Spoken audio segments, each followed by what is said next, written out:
Slavery is as ancient as human history, stretching back before any recorded events, and sadly, it still exists today. Every civilization, across all continents, engaged in some form of slavery, whether it was serfdom, indentured servitude, or peasantry.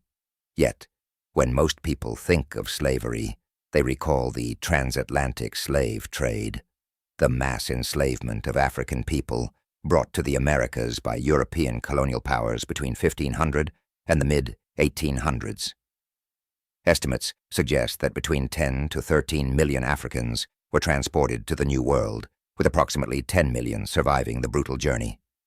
Around 450,000 of these were sent to what is now the United States and Caribbean islands under British, French, and Spanish rule. Brazil, however, received nearly 5 million, with the remainder going to Spanish colonies in South America. Slavery, though, isn't a thing of the past.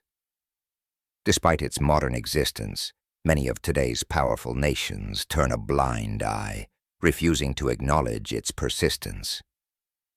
While African slavery dominates historical discussions, it's important to remember that, decades before the American Civil War, the United States fought a foreign war to combat the white slave trade. But what was this white slave trade? Does it still exist? Who were the Barbary pirates? And what role did U.S. Marines play in bringing an end to this practice in North Africa? In this video, we will explore the answers to these questions and uncover a largely forgotten chapter in history. In the late 18th and early 19th centuries, the world was engulfed by war.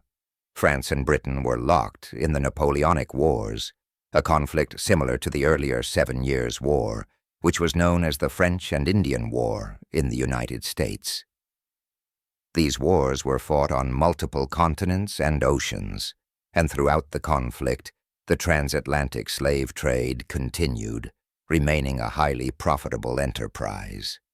Amid these global struggles, Thomas Jefferson became the third president of the United States, serving from 1801 to 1809. He faced numerous challenges, including the Louisiana Purchase of 1803, which doubled the nation's size, and the launching of the Lewis and Clark expedition to explore this newly acquired land. Jefferson also had to contend with the growing tension between the United States and Britain, as the Royal Navy had been seizing American merchant ships and forcing their crews into British service. Another challenge Jefferson faced was the Barbary pirates. These pirates, based along the North African coast, had been raiding foreign ships for decades, seizing their cargoes and enslaving their crews. Many of their victims were Americans. Before the United States declared independence, American merchant ships had been protected from these pirates by Great Britain's naval presence. But after independence, that protection disappeared, and American ships became prime targets. The Barbary pirates not only attacked American vessels, but also raided coastal regions in Europe, capturing women and selling them as white slaves in North African markets. Some pirates even ventured as far as Iceland in their quest for slaves. The Barbary states, comprising the Ottoman regencies of Algiers, Tunis, Tripoli, and the independent Kingdom of Morocco, thrived off the slave trade. Under Islamic law, Muslims were prohibited from enslaving fellow Muslims, but non-Muslims were fair game. Over a span of 300 years, it is estimated that 1 million white Europeans, including many Americans, were captured and enslaved. In response to these attacks, the U.S. Congress passed a law in 1794 that authorized payments of tribute to the Barbary states to secure safe passage for American ships. This also led to the establishment of the U.S. Navy, tasked with protecting American interests. Despite the treaties and tributes paid to these Barbary rulers, the attacks on American ships continued.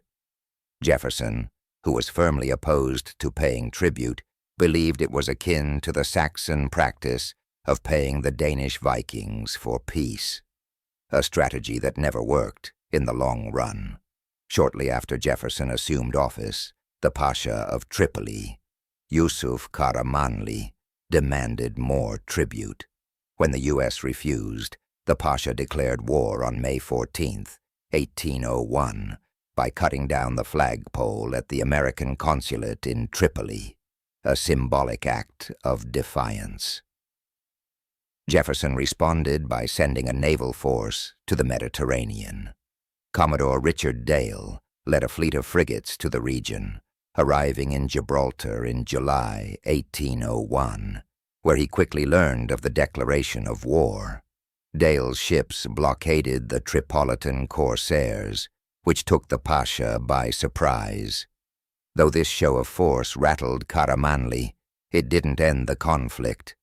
The Sultan of the Ottoman Empire, Salim III, watched the situation unfold, but chose not to interfere, as he was busy negotiating treaties with Russia and Austria. The American blockade slowed the Barbary trade, but it didn't stop the piracy. In 1803, Captain Edward Preble took command of the American naval forces. That same year, the frigate USS Philadelphia ran aground near Tripoli and was seized, with its 307-man crew held for ransom. In response, Navy Lieutenant Stephen Decatur led a daring raid in February 1804, sneaking into Tripoli's harbor at night and setting the Philadelphia ablaze to prevent its use by the pirates. Despite this bold move, the Pasha still demanded an enormous ransom for the American hostages, even threatening their execution. In 1805, Jefferson had enough. He ordered a more direct approach. A former U.S. consul, William Eaton, along with U.S. Marine Corps First Lieutenant Presley O'Bannon, led a small force of 8 Marines and 500 mercenaries on a mission to capture the Tripolitan city of Derna. This ragtag group, made up of Greeks, Arabs, and Berbers, marched across the Libyan desert from Egypt to Derna. Eaton's job was far from easy. His mercenaries were undisciplined, and tensions between the Christian Greeks and Muslim Arabs often flared. However, O'Bannon and his Marines gained the respect of their men by sharing food, water, and hardships with them. Finally, in April 1805, Eaton's forces reached the port of Bomba, where they were met by U.S. Navy warships. Armed with fresh supplies and naval support, the Marines and mercenaries launched their attack on Derna. On April 27th, with naval bombardment from the USS Argus, Nautilus, and Hornet, Eaton and O'Bannon led their men through a hail of musket fire. O'Bannon's disciplined tactics allowed them to seize the city's defenses and capture Derna's fortifications. O'Bannon even raised the American flag over the city, the first time the U.S. flag was flown on foreign soil. Despite being vastly outnumbered, the Marines and their allies secured a crucial victory. The Pasha of Tripoli, faced with the loss of Derna and increasing pressure from the U.S. Navy, reluctantly agreed to peace. On June 10, 1805, aboard the USS Constitution, the Treaty of Tripoli was signed. This treaty guaranteed American ships safe passage through the Mediterranean and ended the payment of tribute.